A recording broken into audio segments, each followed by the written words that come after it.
Hello, everybody. Welcome back to the channel. Come in and like, share, and subscribe for my old hats, and for the new people, welcome to the channel. And I appreciate a like and a sub. What is being played out here in front of all of us is not normal. A pope,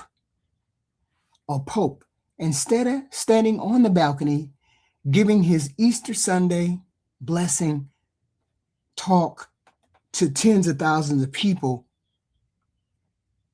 he's over here warning people about not just one country, not just one battle, not just one decision.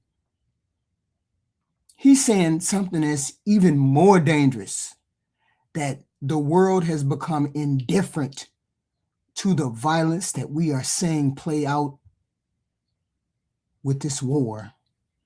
And I think he's right. Yeah.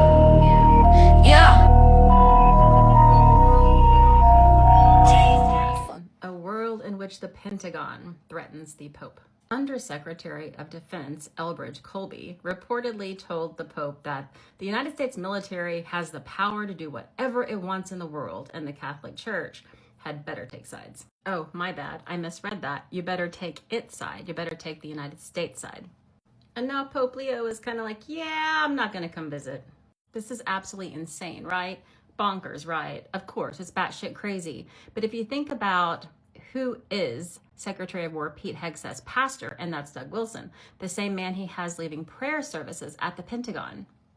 Doug Wilson is the one who's calling for the repeal of the 19th Amendment. He does not believe women should be able to vote. He also wants to outlaw same-sex marriage.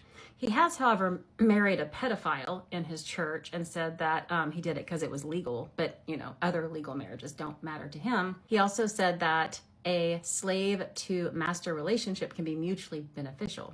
But all of that aside, listen to what this man said about in his Protestant nation, how he would feel about Catholicism and its practices. That an ideal form of government would be a Protestant republic, as I do, then it is incumbent on me to define and explain what I would propose to do with any religious minorities. At the end of the day, the reason a stout Protestant republic could not allow a Virgin Mary parade is because it would be public idolatry.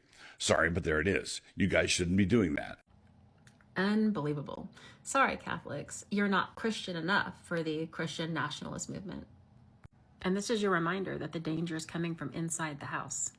Inside the Listen, a lot of us don't like the guy either, okay? A lot of us agree with you. There's a big portion of us that agree with you.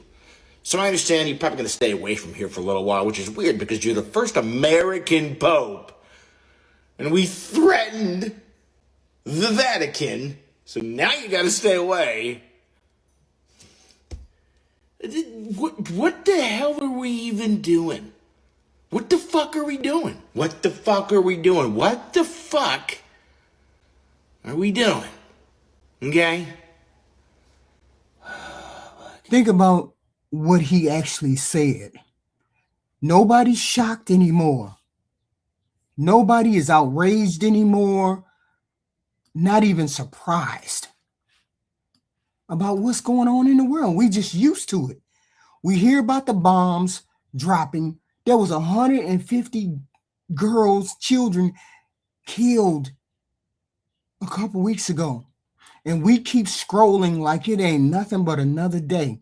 We hear about the civilians over there dying day in, day out, and it becomes background noise. We hear about leaders talking about wiping out entire civilizations. Make that make sense. And it turns into a debate about right or wrong, about his language in the White House presser, like it wasn't nothing. That's why Pope Leo is calling this out. Not just the violence, but how comfortable we have gotten with hearing it, dealing with it, accepting it. And then he goes a little bit further. He talks about power. Nothing good comes from the abuse of power. And then he uses the phrase that should make people think: imperialist occupation. That's a direct accusation that power is being used not to defend, but to dominate. And it is the United States and Israel who are doing it. Because at the same time that the Pope is calling for restraint, we got leadership, the goofy leadership over here, language talking about destroying civilizations. And when you get to the point where you're saying stuff like that, your moral compass has been thrown away. The person who said that moral compass has been thrown away, and you're crossing into dangerous territory where a nation finds that language normal. I saw Caroline Levitt today acting as though that language was normal for a president. She said, I know you ain't trying to say Iran got the higher ground than the United States. Yes, the fuck it do. Today it do. Because threatening destruction on the scale in which this person said it, where does that leave Iran to go in a ceasefire? Now we come to find out that it ain't really no ceasefire. And everybody goes along just not even paying attention to it. Like that language was normal.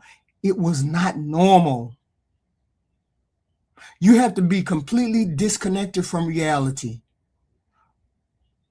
to find that escalating rhetoric okay. Our Pope is standing there saying, stop it. He's saying, lay your weapons down, choose to have peace, stop the violence, do not justify war with religion, because Pete Hegseth got that bad. Stop bringing religion into this. God ain't got nothing to do with what's going on over there with y'all. Y'all over there escalating the problem, escalating your talk, escalating this war with your soaring antagonistic rhetoric. And everybody thinks it's okay. That's the disconnect. That's the problem. That's what Pope Leo is saying. 2-week ceasefire is not peace. That's not peace at all. That's just a pause. Trying to stand back and catch our breath after that Easter morning rant. And Pope Leo is saying, stop it and sit down and talk. Stop escalating this before it becomes worse, before we cannot turn it around. Regroup, evaluate it. Because here's the thing. Wars, threats, civilians dying, people dying, kids dying, entire regions destabilizing. Ain't nobody shocked anymore. We ain't shocked about that. It's the indifference. I think that's what Pope Leo was saying. It's the indifference that people have for this craziness. And that's what is allowing all of this to continue. Everything that has been happening, that Trump has been pulling, it's the indifference by people. I have said it since the beginning. The indifference of the people is the reason why Trump can get away with this stuff. The indifference of the Republican Party is why Trump can get away with this stuff. No demand to stop, no pressure, no urgency, just acceptance of what this person is doing. And now it's so easy for everybody to accept it.